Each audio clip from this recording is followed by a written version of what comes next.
அனைவருக்கும் அஸ்ஸலாமு அலைக்கும் வரஹ்மத்துல்லாஹி தஆலா வ பரகாத்துஹு. அனைவர் மீதும் இறைவனின் சாந்தியும் சமாதானமும் என்றென்றும் குறைவின்றி நிறைவாக பொழியட்டுமாக. இலங்கை கவிஞர் மரியாதைக்குரிய அஷ்ரப் ஷிஹாபுதீன் அவர்களுக்கு எழுதிய ஒரு குடம் கண்ணீர் என்ற நூல் வெளியீட்டு விழா இப்பொழுது இங்கே நடைபெற்றுக் கொண்டிருக்கிறது. இந்த நூல் வெளியீட்டு நிகழ்ச்சிக்கு தலைமையேற்று நூலை வெளியிட வருகை புரிந்திருக்கிற நீதி அரசர் சிமு அப்துல் வஹாப் அவர்களையும், முதல் பிரதியை பெற இருக்கிற கலைமாமணி ஹாஜி எஸ்.எம். உமர் அவர்களையும்,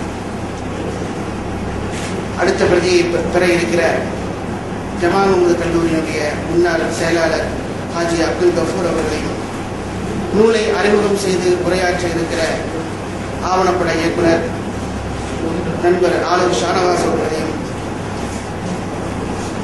சிறந்ததொரு கருத்துரை வழங்க இருக்கிற பேராசிரியர் டாக்டர் அப்துல்லா அவர்களையும், கோவை அப்துல் அஜீஸ் பாக்கவி அவர்களையும், வாழ்த்துறை வழங்க இருக்கிற பேராசிரியர் சேமு முகமது அவர்களையும், பேராசிரியர் மு அப்துல் ரசாக் அவர்களையும் என் சார்பிலும், மற்றும் இங்கே குழுமிருக்கக்கூடிய வருகை வந்திருக்கிற நண்பர்கள் அனைவர்களையும், சமநிலை சமுதாயம் வாசகர்கள் அனைவரையும் என் சார்பிலும், சமநிலை சமுதாயம் பதிப்பகத்தின் சார்பிலும் வருக வருக என்று வரவேற்று வருகிறேன்.